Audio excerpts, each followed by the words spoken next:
what you're given, that's how we live it. Don't be mad at the system, it's simply how we've existed. This is why you should always lock your doors. A class was playing a game of Kahoot when they heard a voice on the intercom say, "This is not a drill, go into lockdown." The students huddled in the back of the classroom and then the power went off. Minutes later, the students heard the sound of a man screaming at the top of his lungs, running down the hallway. The lunatic man started banging on the lockers and his screams gradually got louder. He then started banging on the classroom window, yelling, "Open up." He eventually left, and 10 minutes later, a voice on the intercom said a mentally ill person had entered the school and attacked the lady at the front desk. The staff did a sweep of the school and still couldn't find him, so they locked the doors and resumed class. Later that night, one of the janitors went into the utility closet when this happened.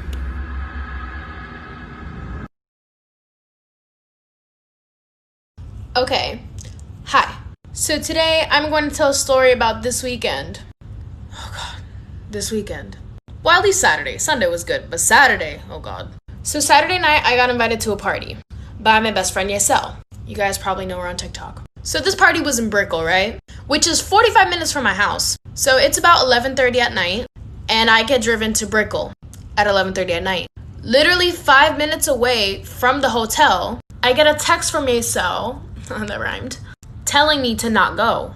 And of course I was like, what do you mean not go? I'm 5 minutes away from you. So apparently, the host of the party called the police on herself. Literally because she lost her purse and she found it 5 minutes later. Everyone realizes that the police is coming, so everyone just dips. And I just got here. I was also supposed to stay the night. So guess what? We were homeless. Nowhere to go. The way we got home was an adventure.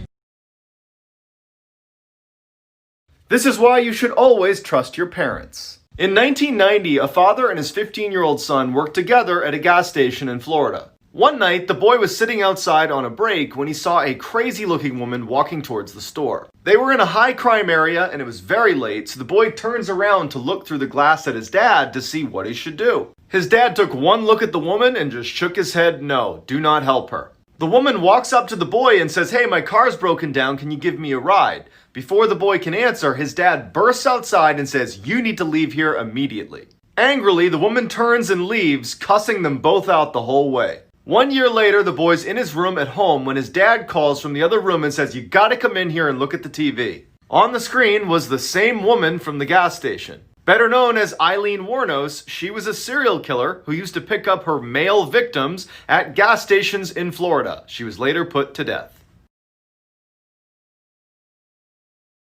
Haunted house story time. That's me, if you can tell. I'm wearing a mask because we're in the middle of a pandemic. So here's a little story that goes along those lines. So this past weekend, I scared a group of girls. I popped out from behind a little tent, and the one girl was clearly very scared, and she fell down and she skidded her knee, and she cut her knee pretty bad. It was like bleeding, and we got her a Band-Aid from a first aid kit. We were very caring, and then she was like scared to go on the hayride. So I went over and I talked to her and I like convinced her to get on the hayride. And I was like being super nice, but also very socially distant because I do respect that. Also, mask. I'm incorporating that.